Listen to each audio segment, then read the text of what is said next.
What up, what up, what up? It's your boy Uriah for the Hub of Fantasy Football with my co-host, Foley. It is Foley. And before we go any further, I want to talk to you about today's sponsor.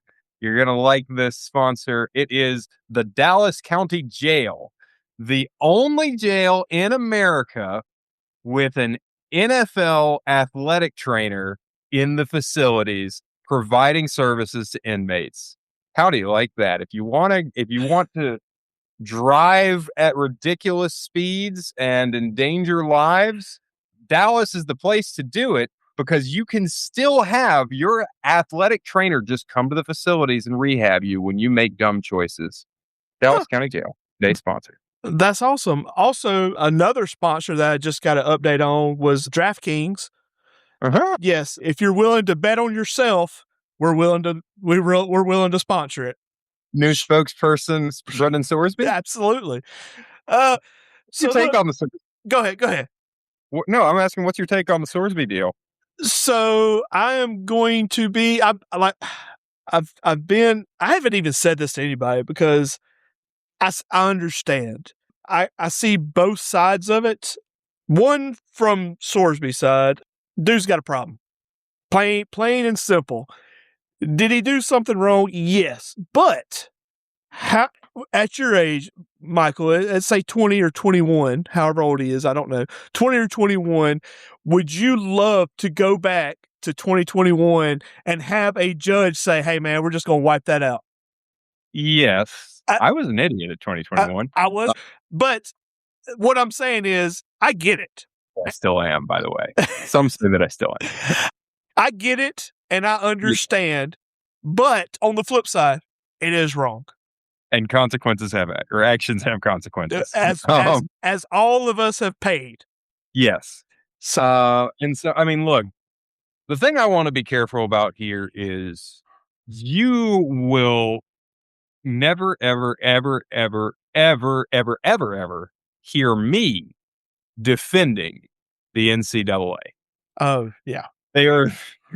Yeah. As far as I am concerned, they are one of the most evil institutions in the history of sports. Yeah. I hate the NCAA. However, even I am of the opinion that, like, this judge from Lubbock, Texas, by the way, the judge who made the ruling from Lubbock, Texas. I don't know if our listeners know what's in Lubbock, Texas, but I'll give you a hint. It's Brendan Soarsby's school.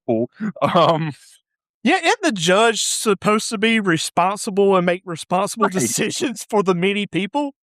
Right. And so we're in this situation where, like, it seems that the two choices were he's just banned from the NCAA or it's a 2-game suspension. And I feel like there's got to be a middle ground between those two. But between those two options, I mean, part of the ruling was like, oh, if we banned him from the NCAA, that would be irreparably damaging to him.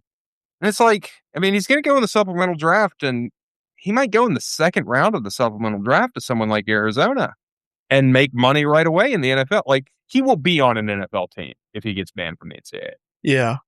I don't really buy this logic of like, oh, it's too hard on him to get banned from college football when he's going to go into a job where he's making $707,000 a year. Yeah, like I said, I get both sides of it. I think there should definitely be a punishment, and 2 games is not it.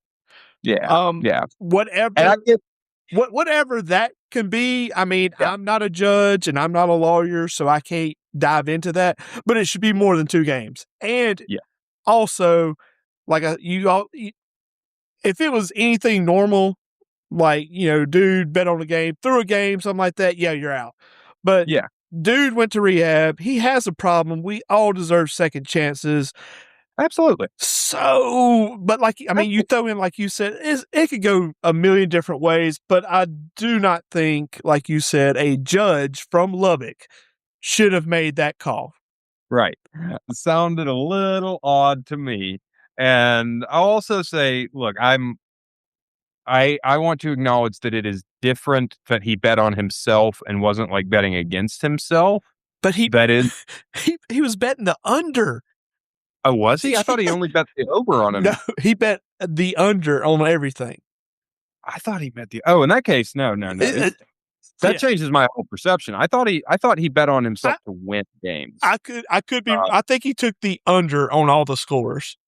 Okay. I could be wrong. I think that's an important distinction. Like, if he bet the over, it's bad. If he bet the under, it's like he should never be allowed to play football again on either level. Like, he shouldn't be allowed to play college football anymore, and he shouldn't go into the NFL. He should just be done if he bet the under. But even if he bet the over, because I've heard a lot of people say, "Hey, he bet on himself. That's not so bad." It's still just such a slippery slope. It is. You got to draw a line. Now, that said, I don't know. You watch college football. I don't. I know that the NFL is in partnership with DraftKings, the official sports betting partner of the NFL. I don't know if the NCAA has that same thing or if the SEC has that same thing. They don't. That's good. I don't think so. Okay. Because I do get really annoyed when Calvin Ridley or Jameson Williams or some other NFL player gets busted gambling, and the NFL, brought to you by DraftKings Sportsbook, says, "I am shocked to learn that there is gambling going on here." It's such. Look, this is the part and rant, and I need to stop. I'll just say this: this is what's wrong with the U.S. In Japan and China and England. You have the rowboat. You got 12 rowers, and you got one guy who steers. Here in America, we got 12. We got 12 guys who steer, and one guy who rows. And then you know what happens when everything goes bad? They fire the rower. So anyway, let's move on to some fantasy football related stuff. Do it. This episode, first we're going to hit some notes, we're going to hit some news, but the whole episode we're going to focus on is how to play fantasy football. So let's go with the news first. What you got, Foley? Well, I want to talk about, this is kind of news related. The NFL official schedule has released since the last time we were on here. And I think most of it, I don't care. But there are just a few things that I think are fantasy relevant for us to talk about. Number one is the strength of schedule. So for most people, the strength of schedule does not matter. Most people, if you're not at either extreme, it just doesn't really make a difference. Yeah. It's hard to predict what's actually going to happen. But it matters for about 5 teams. It matters for the 3 teams with the easiest schedule and the 2 teams with the hardest schedules. That's how it shakes out pretty much every year. I think a really good example of this is last year. New England Patriots had the second easiest schedule in the NFL. We knew that going into the season, and that played out. And we saw what that did for Drake May's numbers and took them to a Super Bowl. Hell, I'm a Patriots fan. I don't think they belonged in the Super Bowl. They got very, very lucky. And so I just want to go through the teams that this actually affects. The teams that benefit from the schedule. Number 1, the Detroit Lions, the easiest schedule in the NFL this year. Ooh. Yeah. And I mean, you think of all the fantasy weapons they have, and they get a cake schedule. Stock up on them this year. Absolutely. And number 2, the New Orleans Saints. Interesting. And number 3, the Cincinnati Bengals. Ooh. Yeah, I like that. Yeah. Give me some Jamar Chase. So those are the 3 teams that I'm going to be moving up in my rankings, their players, just because they're going to have a lot of opportunities. And then the 2 that, look, I'm pretty much I'm going to say it now. I don't think I'll draft anyone from these 2 teams. And I think we both agree on this too. So the Arizona Cardinals are by far the hardest schedule in the NFL. They have a brutal schedule. And so whatever I think about Jeremiah Love, not interested. Michael Wilson, no. If we end up doing 2 keepers, I might consider keeping Michael Wilson in our league. But just I don't know if you've heard the buzz around the camp, but the buzz around the Arizona Cardinals camp is in the running back position. And it's not Jeremiah Love. Tyler Algier? No. Somebody back from an injury. Oh, he was a rookie 2 years ago? No, former Pittsburgh Steeler. Now I can't think of his name. Go. Najee Harris? No. Go ahead. Keep on going. I'll find him. Anyway, so the Cardinals are 1, and I can give in a little bit another little camp update from the Cardinals for whatever it's worth. And then number 2, also very, very brutal schedule, the Miami Dolphins. These were already going to be not good teams, and then you give them a bad schedule on top of it. I just don't want to touch anyone, not even Devon Achane, Not even Jeremiah Love. I'm just not Trey McBride, probably. I'm just not interested in those two teams because their schedules are going to be so hard. Now, you could make the case for someone like Trey McBride. Hey, they're going to be playing from behind all game. Maybe. I'm just not into it. James Conner. James Conner. They are blowing up about James Conner. And I was like, what? How does Arizona have a stacked backfield this year? I love James Conner. I don't see any world where he's anything but the third best back on that team at this point in his career, but maybe I'm wrong. Well, you know how these camp rumblings go this time of year. The other thing to say on the Cardinals is their receiver room with Marvin Harrison Jr. and Michael Wilson. So new head coach coming in, formerly worked with the Rams, and people are all over this. He has said that it's going to be Marvin Harrison Jr. in the Devontae Adams role and Michael Wilson in the Puka Nacua role. Oh, so exciting. There's a couple problems with that, though. Quarterback? Problem number one, just like I have always been a Michael Wilson fan. I had him, I might have had him as my wide receiver 2 behind Jackson Smith and Jigba in his draft class. I was really, really high on Michael Wilson, but he is an X receiver. Puka Nacua doesn't play X. When they put Michael Wilson in Z, he has not been as good. When Marvin Harrison got hurt and they put Wilson in the X role last year, he dominated. He balled out. That's just what he does. So I don't like that. But number 2, don't read anything into what I just repeated from the coach about, oh, this is the Devontae Adams role and this is the Puka Nacua role, because there's also Trey McBride in this offense. It's going to look different. It's not going to be the same as the Rams offense. So that's an example of when you hear all these training camp things, use a little bit of common sense. It's not going to shake out quite that way. Absolutely. But so let's move in. We will go now. We'll go straight into it because you said that. And let's see. I'm sorry. Where you at? Done lost you for a second. So right here. So we will go in.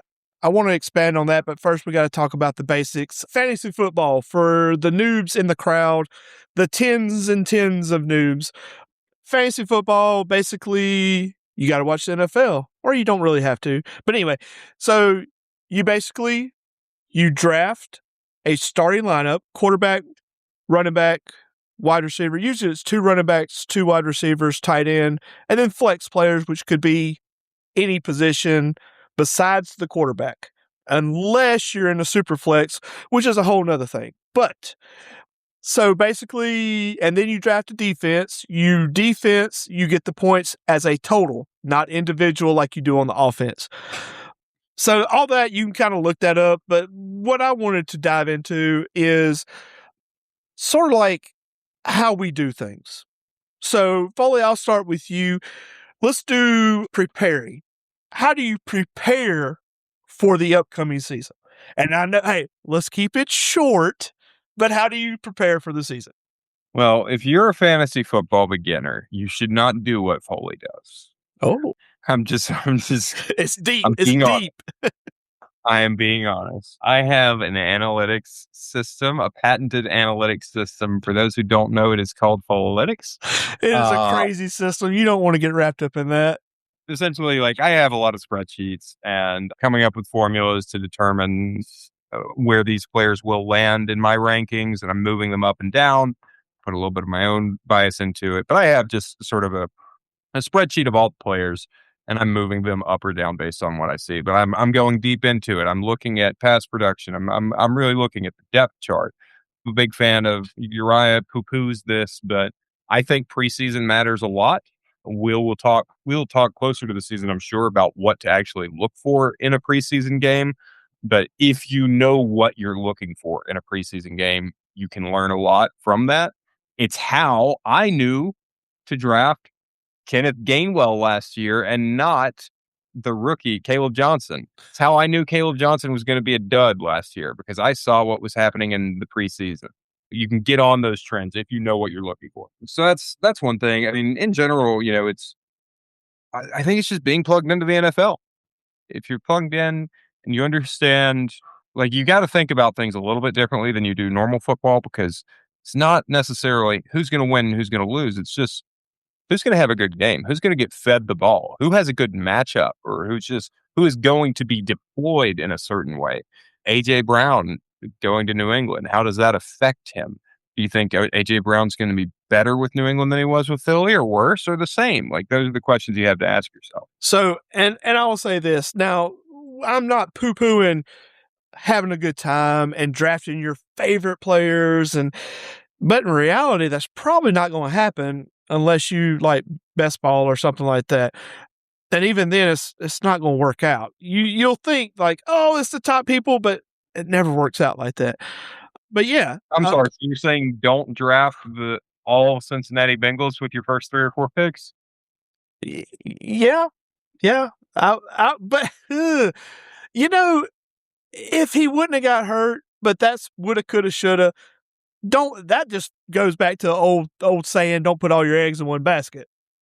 So, but Yeah. saying, and I am not a Bengals fan fully, but I thought it would be an awesome stack. I'm not gonna lie. But anyway, so look, the way Foley hit it on the nail, hit the head on the nail on the head, whatever. You want to do a little bit of research. If I mean, you can go real deep, you can go kind of deep. The one of the things I've always done is I will go back 3 years and I will add up 2 through 12 in each position. I will add that up, divide it by the number, and that will give me in my league the most valuable position for points. And that's kind of a rolling, 1 year it's running back, 1 year it's wide receiver. And I draft the most important people based by that's how I do it.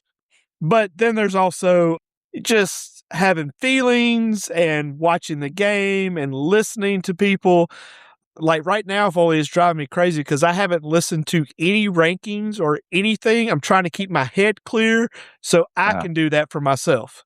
That's how I like to approach it too. Yeah. Dude, Don't let other people bias you. yes, dude. Look, and don't look for what was it? Dr. Phasmo's draft sheet that James had. Osimo? Dr. Osimo. Yes. Don't look. I get lists and everything, but please have your own list. Be your own person. Yeah, well, I mean, listen, I think if you are a beginner, though, you can start with a list. I mean, the good news is this is what's great. If you're a first-time fantasy football player, first of all, you're probably not listening in June. You haven't started about it yet, but whatever. And you're probably not listening to this, but whatever. Welcome to the one person who might be. You're probably not doing an in-person draft. You're probably drafting from an app like Yahoo or ESPN or maybe Sleeper.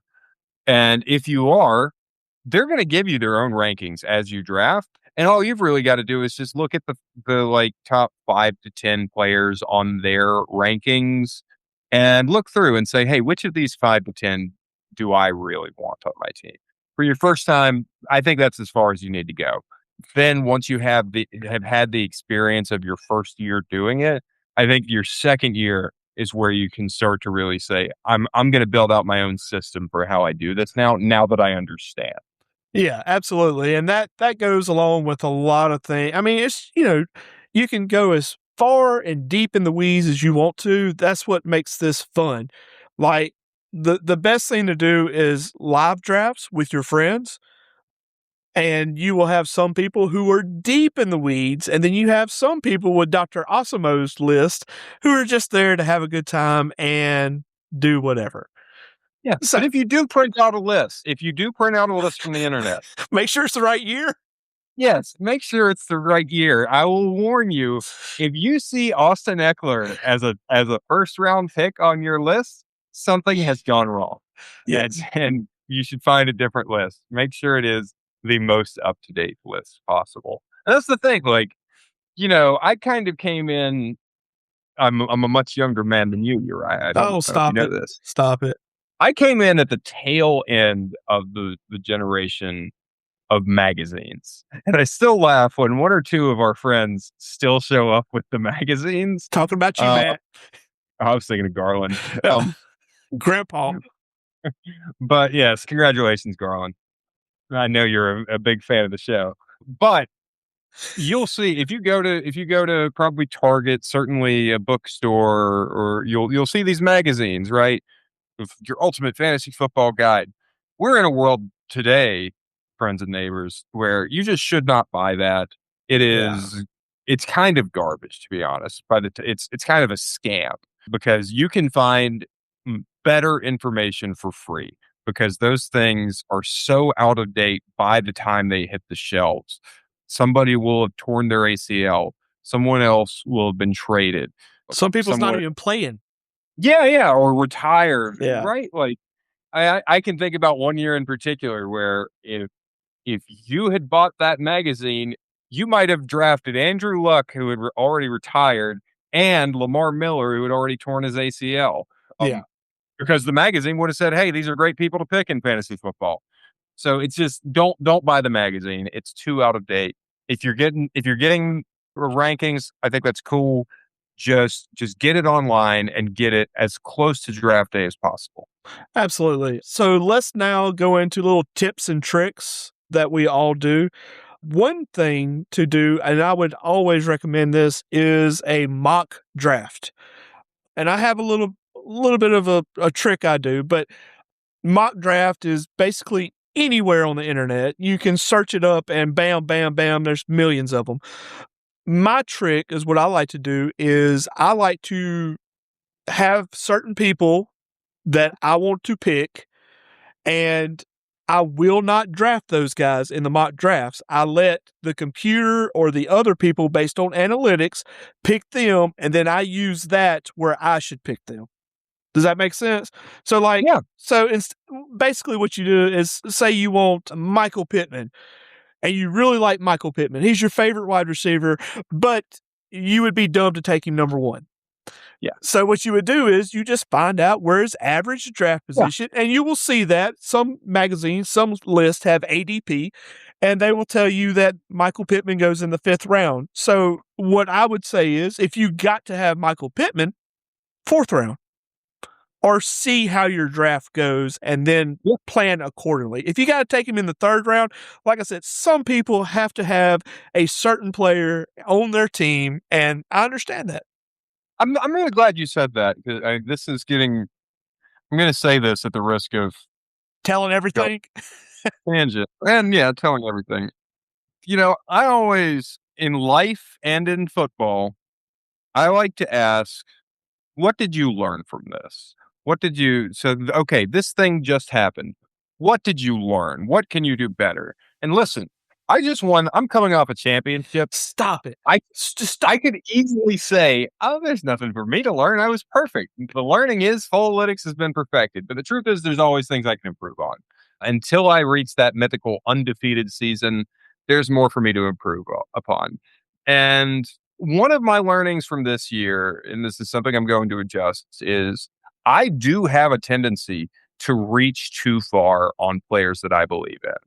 It's a thing. I just because I create my own rankings and I don't let other people influence it. If I say someone, "Hey, this guy is a 4th round pick," it doesn't matter to me that everyone else is taking him in the 12th round. I'm like, I'm taking him in the 4th. I'm not doing that anymore. I learned my lesson specifically with JJ McCarthy, where I took him way high, like way, way high. And it obviously it didn't work out. But also, like, I could have gotten him several rounds earlier and gotten another running back, and I just would have been in much better shape and still gotten the guy that I wanted. And so, yeah, I am going to do sort of a check of an ADP check on these things and say, I'm going to have him higher than his ADP, but I'm not that much higher. Yeah. There's going to be a ceiling. There's going to be a cap on how high I'm allowed to take this guy. So I will also say, just kind of picking off that, what Foley just said, just remember also when you play fantasy football, having a good draft is only part Absolutely. of what's going on. So if you have a good draft, a great draft, or a kind of bad draft, like he said, he took JJ McCarthy way early. He still won. So you can always win with the waiver wires, and we didn't talk about that. Waiver wires is basically week-to-week basis where you pick up people that were better than the people you have on your team. So you pick them up and you drop the bad people on your team. Yep. So you can always win that way. Of course, you want to have a banging draft. What they say? Crap, I can't think of it. Anyway, don't worry about it. Go ahead. Sorry. Fire. It was something. Gas. Got that gas. Yeah. Gas. Yeah. All gas, no breaks in my draft room. That's right. Yeah. I mean, look, I think I want to level set with our audience about. There's always a lot of debate about like the amount of luck that it takes to win fantasy football, and I feel pretty strongly about this. I think to make it to the playoffs and just get through the regular season, I think that is 70% luck and 30% skill. I think once you are in the playoffs to make the run, it is 70% luck and 30% skill. Like it just completely flips. It takes knowing what you're doing to make it to the playoffs, but then it's just like luck. Everyone's good, and it's just kind of luck in terms of who makes it the distance, which is why I take great pride in the fact that I almost always make the playoffs. Yeah, I'm trying to think if there's anything else I would want to highlight. I mean, I'll make a quick plug. We made fun of DraftKings earlier, but they are one of the apps that does this. Best ball. Yeah. So I don't really do mock drafts very often, but I do a lot of best ball drafts. And what that is you draft your team and you don't have to do anything from there. It will automatically start the best performing players of the week every week. And so you draft and forget, and maybe you end up winning some money at the end of the year. Maybe you don't, but certainly it is, I find, better than mock drafts because with the computer, well, two things. Number one, if you're mock drafting with other people, it tends to go really, really slow. Yeah. And if you're mock drafting against a computer, which we might do in a second, by the way, if you want, the computer's just wrong a lot of times. Like it doesn't accurately predict what people are going to do. I find that just getting the feel of what people are actually going to do in a draft in a best ball setting where you have a timer set for like 30 seconds per pick, it just goes so fast and you just really get to know, like, okay, I know instinctively when this guy usually goes in drafts. It'll be a little different when you get to actual draft day, but it gives you a good baseline. And it's a lot of fun. If you're like me, you love drafting, best ball can be a lot of fun. But do it responsibly because a lot of it costs money. Well, I like that. I'll say I should have been more prepared, and I'm not, and I apologize for that. A lot of our things are off the top of the head, so Well, look, there was one thing on the schedule release that I meant to mention and didn't. So I talked about the easiest and hardest schedules, but the other thing I wanted to talk about was playoff schedule and especially fantasy championship schedule. So this is an in the weeds thing. Beginners who are just listening, maybe tune this part out because this is deep. This is a process that I am still working on how it fits into Foldlytics exactly. I know how to do this for best ball, all right? And I incorporate this into my best ball strategy, but you have to be a little bit more careful with how you incorporate this into a regular league. But it is worth trying to target teams that you think will have a good schedule in the playoffs and specifically in week 17. Sometimes you're just going to be wrong about it. But what I will say is in week 17, Ravens versus Bengals looks pretty appealing in the fantasy championship. If I had, say, Lamar Jackson and Jamar Chase on my team, you'd be happy.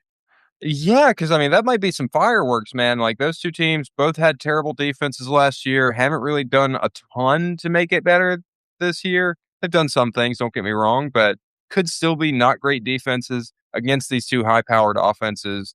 I would be looking for exposure to those two teams. And then a few teams that I think are not quite as good as far as their Week 17 matchup, but they have really good playoff schedules. Number one, the Chicago Bears. And the problem with the Bears is just if they end up, one of these three games ends up being a snow game, it might screw you over. But Week 15 at the Bills, Josh Allen versus Caleb Williams should be good. Week 16 in Chicago against the Packers, and Week 17 for the Fantasy Football Championship in Chicago against the Detroit Lions. Bears versus Lions, I think, is just all in this current era going to be a fireworks show every single time. And I would be really interested in that. I'm probably going to move the Bears up, like all Bear players up to just a touch. Similarly to Chiefs, we'll see what happens with Rashee Rice, but Patriots, 49ers, and Chargers, and then the Cowboys, Rams, Jaguars, and Giants. Those are fantasy playoff schedules that I am immediately attracted to. Yeah. Like I said, if you got any questions, which I know you will, feel free to holler at us and we will help you out the best we can. So drop that comment on the YouTube video or wherever you get your podcasts. Oh, absolutely. What else you got? Anything? We can do a mock draft if you want. Let's do it. I'm good with that. Do it. After I just poo-pooed mock drafts, after I just said, I don't love the computers, but we'll see. We'll see what we can come up with here. I'm just going to go with normal settings if that's cool. 15 rounds, 12 teams. Tell me though, what position you want to draft at? Do you want to be pick number 1, pick number 12? Let's go 6, right in the middle. 6, right in the middle. All right. Let's do it. This is probably going to be terrible. So first of all, I just want to peek at who has already forget how to do that somewhere. Oh. So with Bijan Robinson, Jahmyr Gibbs, Puka Nacua, CeeDee Lamb, Jamar Chase, and now we are on the clock. Well, this is going to be hard. I mean, I'm looking hard at Justin Jefferson. I know he's coming off a bad year. All right, give me the top 2 wide receivers and the top 2 running backs. So you got Jackson Smith-Njigba and Justin Jefferson, and you got Christian McCaffrey and Jonathan Taylor, I guess. Ooh. Some would say Achane, some would say James Cook. I wouldn't touch Achane, but that's me. I think it is either Christian McCaffrey or one of the top 3 wide receivers, JSN, Justin Jefferson, and Amon-Ra St. Brown. Okay, so this is where I would come from in this. And the first 5 picks, how many wide receivers went? 3 wide receivers, 2 running backs. I would say Christian McCaffrey then. Okay. Just to even things out? No, I would think. I don't know what I think. Just a feeling. Just feeling. Just feeling. Vibe. What do you? Just vibes. I'm just vibing. Just vibes. So I'm not saying we have to do this, and I'm not saying this is what I would do in a real draft. But even in a 1 quarterback league, I am really coming around to the idea that Josh Allen is the man in the second round. He's just been so good at the quarterback position for so long. I almost think it's worth paying up for. When I look at all these other guys, right, you got Trey McBride. I don't think he's going to be as good as he was last year. Ken Walker, maybe he is. I don't trust it.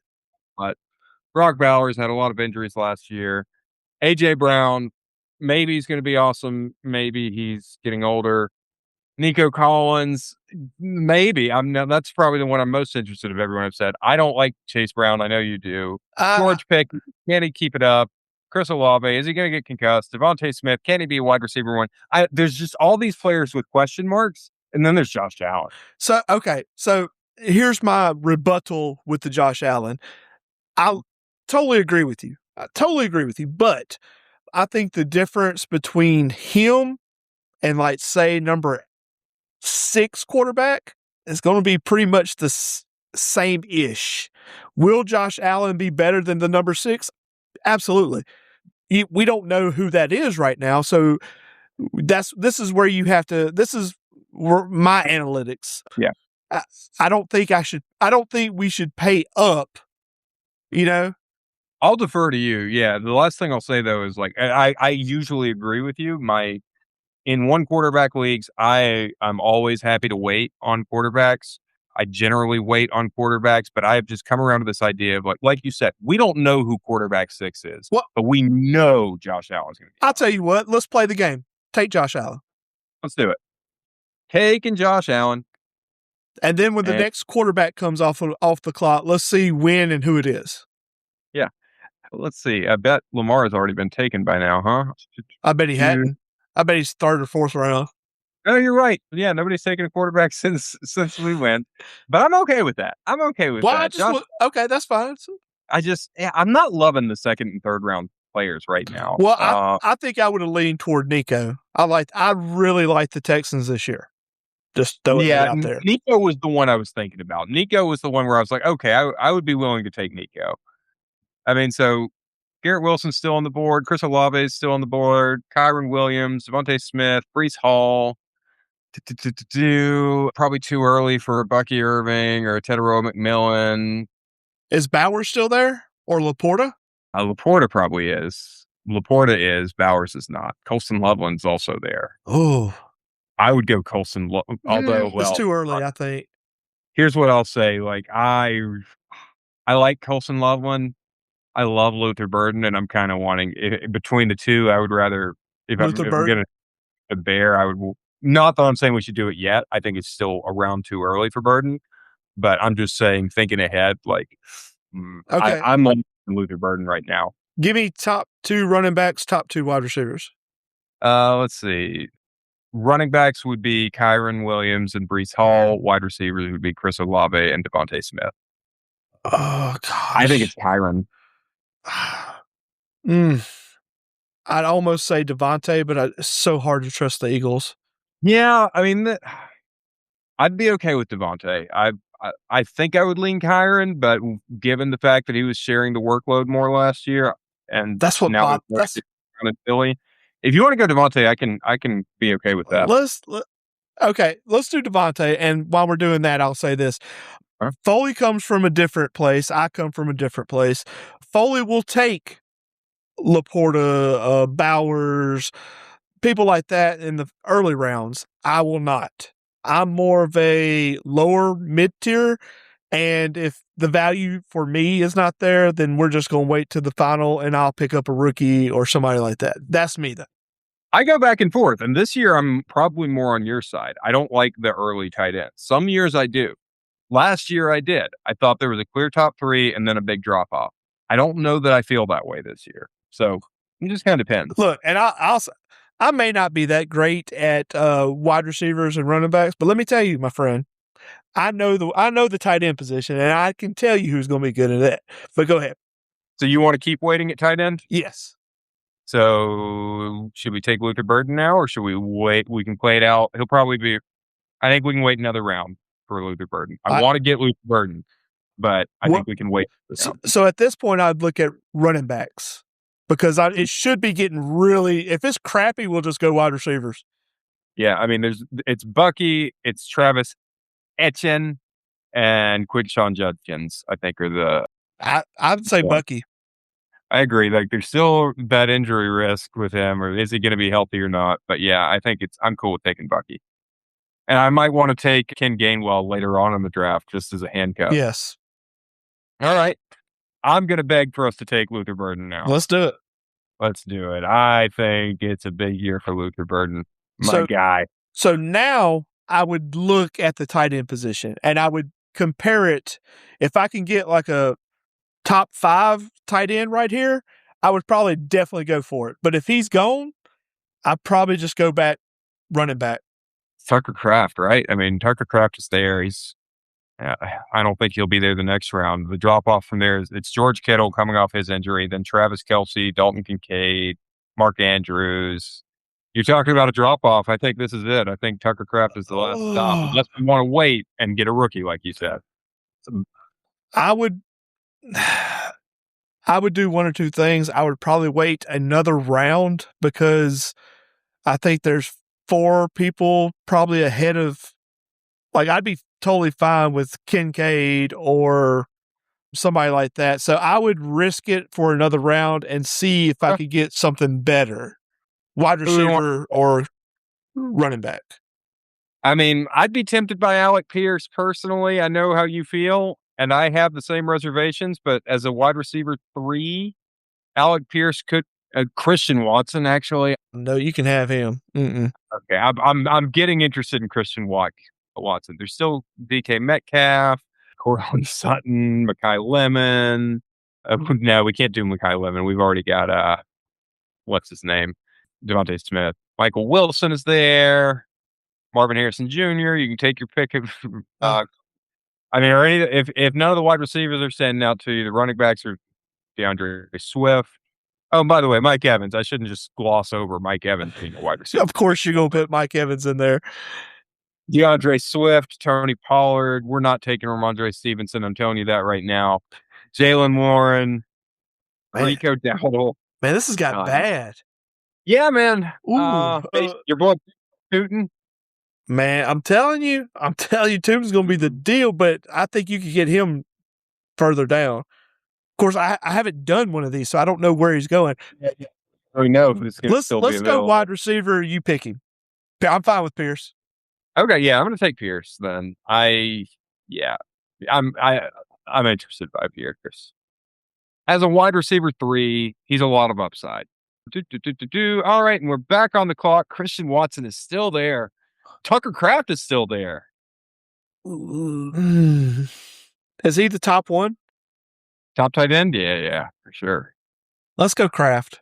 I feel dirty doing this way, but let's go Kraft. Now, also saying this, people, if you take a tight end like Kraft, he is a set it and forget it guy, pretty much. Absolutely. Yeah. And I will say for our newbies, generally the way I go about it when I'm in a normal league, if I take a quarterback first, like I did in this case, then I am for sure going to wait on tight end, and I'm going to get 2 tight ends. If I take a tight end first, then I'm not going to get a backup tight end, and I'm going to get 2 quarterbacks later on. That's generally my formula. Okay, let's do this. How many rounds have we done? We are in round 8, so we've done 7 rounds so far. Okay, give me the top 5 quarterbacks left. Oh, so you do want a backup quarterback? No. I'm just I'm using this for reference when we took one earlier. We took Josh Allen. Okay. So you got Brock Purdy, Justin Herbert, Trevor Lawrence, Caleb Williams, your boy Kyler Murray. Okay. And look, any of those would be really good. So saying that, I would be totally fine skipping Josh Allen and getting Herbert or Caleb Williams. That's fair. And that's fair. You could have used that's where we're just throwing this out here, where you see how we got like an awesome quarterback, but if you look at it, did we pay the price for wide receiver and running back position territory? So yeah, no, it's totally fair, and I'm not saying you're wrong. I mean, what we could have done was instead of Josh Allen, we spend the next 2 rounds here on quarterback, so we get Justin Herbert and Caleb Williams, or I would like to go like a safe and upside pick. So, okay, Justin Herbert we know is going to be a really safe pick, and then Kyler Murray could be a lottery ticket. Maybe you go something like that, or I mean, Brock. Any of these guys, really, any of these combinations would be fine. Mahomes and Trevor Lawrence, I'd be fine with that. So yeah, I'm not saying you're wrong. It's just when I looked at who was available in round 2. Like you said, Nico Collins, I would have been okay with Nico Collins, but any of the others, I'm just kind of like, yeah, give me the best quarterback in fantasy football. But I understand where you're coming from. All right, so that said, what are we doing? Let's do 2 more rounds and then we'll call it instead of doing the whole. I'm going to subject you to this whole thing, even if I just go myself really quick. We're going to finish. Let's go. Let's go. All right. Who do you want? We got Christian Watson still on the board, but I don't like Watson anymore now that we have Kraft. I don't want to double up on Packers. Michael Wilson's still there. I don't really believe in Rico Dowdle personally. I don't believe in RJ Harvey. Jordan Mason. I'd be interested in Jordan Mason or Jacoby Myers. I'd be fine with either of those. Like Corum. Oh, gosh, this is hard without looking at it. Is it? Oh, give me top 3 wide receivers. I'm wondering if Uriah doesn't realize that I'm sharing my screen this whole time. I don't see anything. All I see is an M. Really? Well, I hope our viewers can see this because I am sharing my screen. Well, anyways, I wish I saw it. Yeah, give me top 3 wide receivers. Yeah, Christian Watson, Mekhi Lemon, Michael Wilson.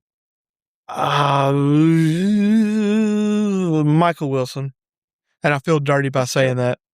I'm good with that. I feel like now we have to go running back. I would say next 2 picks running backs.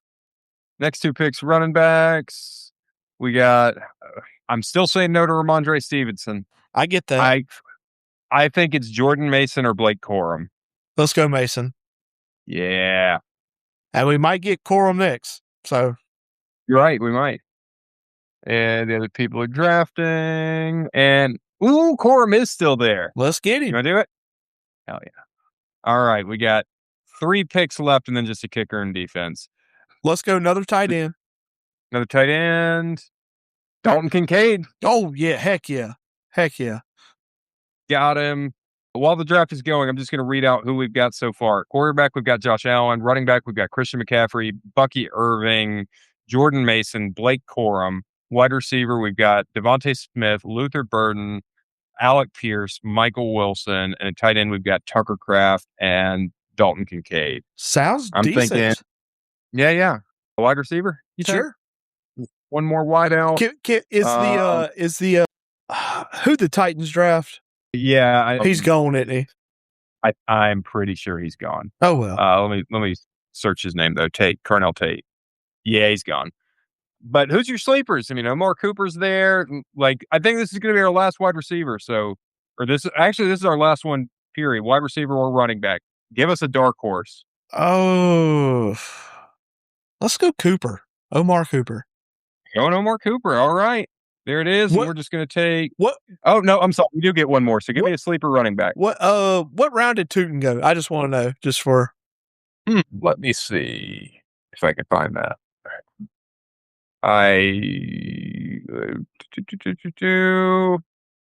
I cannot easily tell. That's fine. No big deal. Yeah. Let's go. Ooh, Nate Singleton. Nate Singleton. So I was about to suggest Keaton Mitchell, but we can go Singleton. Nick Singleton, do you mean? Isn't his name Nick? Yeah, it's Nick. I'm sorry. I don't know why I said Nate. Wanted the Titans so bad. Let's do it though. Let's do it. Singleton. Look, I'm kind of low key on the Titans this year. Carnell Tate looks awesome. All right, and then I'm just going to draft us a kicker and tight end, or kicker and defense rather. We're going Kaimi Fairbairn for our kicker. Nice. Should have gone Tyler Bass just for Tony, but oh well. And last but not least, for our defense, we are going with the Minnesota Vikings. And there you have it, folks. Hopefully you can see, our viewers on YouTube can see my screen where it's about to show our full team, even though poor Uriah cannot. I don't know what's up with that. No idea what's going on. That was fun. I mean, so PFF gave us a C, but I don't care. I don't care what they think. I think that was a decent draft. I like this team, especially the players that I picked. Of course. That's it for me. Oh, I got one more completely non-football related thing if you want. Go ahead. Talk for like 10 seconds while I go grab it. Oh, this is interesting. I don't know what to say. I know that sounds crazy for me. What movies Okay, go ahead. As always, choking under pressure.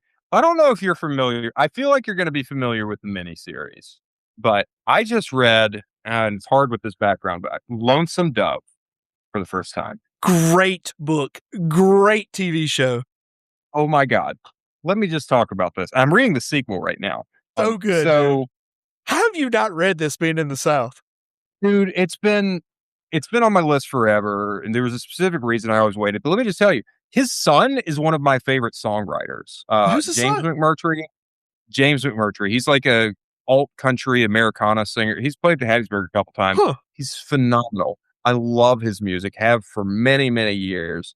But I've never read this book. People have always told me I should. And I finally, I knew I was going to go on this Western marathon, so I've been saving it for that.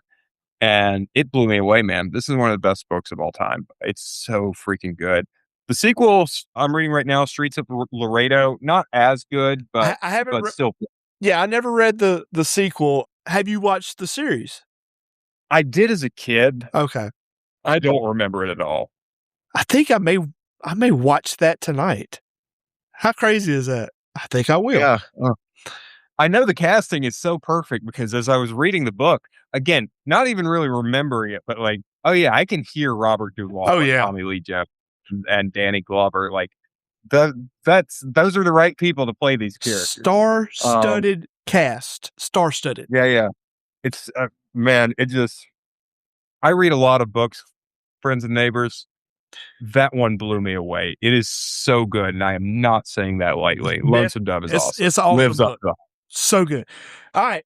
So that is me, and we will. Oh, when do you want to do rankings? We got to do rankings soon, ish. Yeah, probably.